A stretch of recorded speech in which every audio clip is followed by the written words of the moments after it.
ادھر مانگ ادھر مانگ، ہے نا. یہ بیچارے یہاں کے ذمہ داروں نے بھی محنت تو بڑی کی، کہیں گئے نہیں یہ. لیکن میں جب کبھی قبرستان آتا تھا میتوں میں تو دیکھتا تھا ہر میت پر کچھ لوگ کھڑے ہو کر یہی اپنے مرحومین کے نام سے. بہت مشکل کام ہے یہ، بہت مشکل کام ہے. دینے والا طبقہ اللہ کی راہ میں اپنے ہاتھ سے کسی کے آگے ہاتھ پھیلائے، آسان نہیں. اور پھر اللہ کی راہ میں مانگنے والوں کو لوگ کتنی حقیر نظر سے دیکھتے ہیں.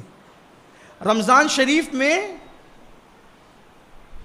11 مہینے تک سلام کرنے والے تھوڑا کٹ مار کے چلے جاتے ہیں. کیوں؟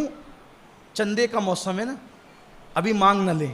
یہ حالت ہے لوگوں کی. لیکن میں لوگوں سے کہتا ہوں، لوگوں یہ بتاؤ، یہ جو لوگ جو مانگ رہے ہیں کیا یہ اپنے لیے مانگ رہے ہیں؟ سچ بتانا، اپنے ایمان والے دل پہ ہاتھ رکھ کے کہنا کیا اپنے لیے مانگ رہے ہیں؟ بلکہ میں تو آپ سے یہ کہتا ہوں، جو اللہ کے لیے مسجد مدرسے کے لیے آپ کے پاس مانگنے کے لیے آتے ہیں وہ آپ کے محسن ہیں. محسن کہ وہ آپ کا بوجھ وہ اپنے سر لے لیتے ہیں. آپ نے دے دیا معتمد لوگوں کو، معتبر لوگوں کو، اب زکوٰۃ آپ کی ہے، صحیح جگہ خرچہ وہ کر رہے ہیں. ورنہ اس شہر میں تو ادھر ادھر کے پتہ نہیں کتنے کتنے ہزار میل کے فاصلے سے لوگ آتے ہیں، ان کے گاؤں میں مدرسے بھی نہیں ہوتے ہیں، وہ آپ سے چندہ لے کے جاتے ہیں. میں جاتا ہوں پورے ہندوستان میں، الحمدللہ پورے ہندوستان میں جاتا ہوں. جب یہاں پر آئے رمضان شریف میں، جن سالوں میں مدینہ منورہ جانا نہیں ہوا تو پوچھا کہاں سے آئے ہو؟ اور میں فلاں جگہ سے. اور فلاں جگہ کہاں مدرسہ ہے؟ او وہاں پر ہے. میں تو وہاں آیا تھا تقریر کے لیے، کوئی مدرسہ تو ہے نہیں. تو آئے بائیں شائیں کرنے لگتے. مالیگاؤں کی عوام سے کہتا ہوں، اپنا مال اپنے شہر میں خرچہ کرو، اپنی زکوٰۃ اپنے شہر میں دو. جہاں تک آپ کی نظر نہیں پہنچتی وہاں کیوں زکوٰۃ برباد کرتے ہو، کیوں تباہ کرتے ہو؟ اور ایسی جگہ دو جہاں آپ کام ہوتا وہ اپنی آنکھوں سے دیکھ سکیں. میں یہ نہیں کہتا کہ آپ صرف سنی دعوت اسلامی کو دو، یا صرف میرے مدرسے کو دو، یا ہمارے ادارے کو دو. نہ آپ ہمیں نہ دو، آپ کی مرضی. میں چندہ مانگنے نہیں کھڑا ہوں اپنے مدرسے کے لیے، اور ایسے مدرسہ میرا ہے بھی نہیں، پوری قوم کا ہے. میں نے کہا اپنی قبر میں لے جانا ہے. 60 مدارس چلتے ہیں پورے شہر کے اندر تحریک سنیدہ اسلامی کے. جامعہ چلتا ہے، 2 لڑکیوں کے مدارس چلتے ہیں. میں یہ نہیں، میں کہتا ہوں ہر سنی ادارے کو دو، ہر سنی ادارے کو دو. سارے سنی ادارے اپنے ہیں.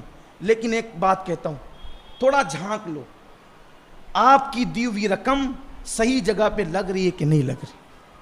کیونکہ آپ کی زکوٰۃ غریبوں کے لیے ہے، وہ غریبوں پر، دین پر، اسلام پر، شریعت پر خرچ ہونا چاہیے. کسی کے گھر کی زینت نہیں بننا چاہیے. آپ کی گھر کی زکوٰۃ سے کسی کے گھر کا صوفہ نہیں آنا چاہیے. یہ آپ کی ذمہ داری ہے. آپ کے گھر کی زکوٰۃ سے کسی گھر کی تجوری یا فریج نہیں آنا چاہیے. یہ آپ کی ذمہ داری ہے.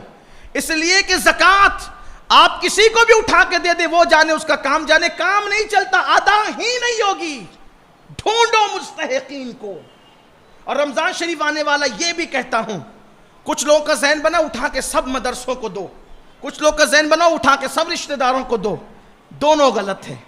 میں آپ کو ایک مشورہ دیتا ہوں، اپنی زکوٰۃ کے 3 حصے کرو. یہ روشنی میں نے قربانی سے لی ہے. اپنی زکوٰۃ کے 3 حصے کرو.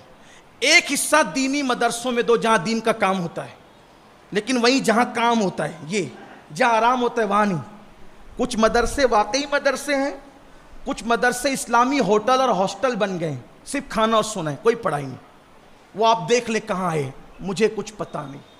آپ کی آنکھیں کھلی رہنی چاہیے. اور اللہ کے گھر میں کہتا ہوں کوئی مدرسے کو ٹارگیٹ نہیں کر رہا ہوں، یہ بات یاد رکھنا. میں کبھی بھی کسی کو بھی ٹارگیٹ کر کے تقریر کرنے کو حرام سمجھتا ہوں. اس لیے کہ آپ نے اتنے بڑے منصب پہ مجھے کھڑا کیا، منبر رسول پہ، میں یہاں آ کے کسی کو ٹارگیٹ کروں، غیبت کروں، حرام ہے. امانت ہے آپ تک پہنچا رہا ہوں. لیکن آپ کی زکوٰۃ کے ذمہ دار آپ ہیں. جھانکو کہاں کام ہو رہا ہے، وہاں جاؤ.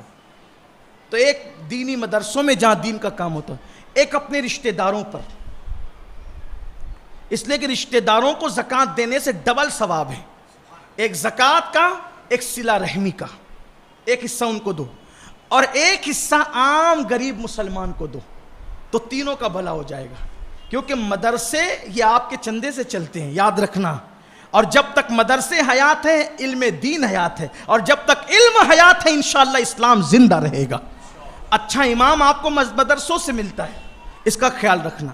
خیر وہ رمضان شریف کی بات تھی، نکل آئی. عرض کر رہا تھا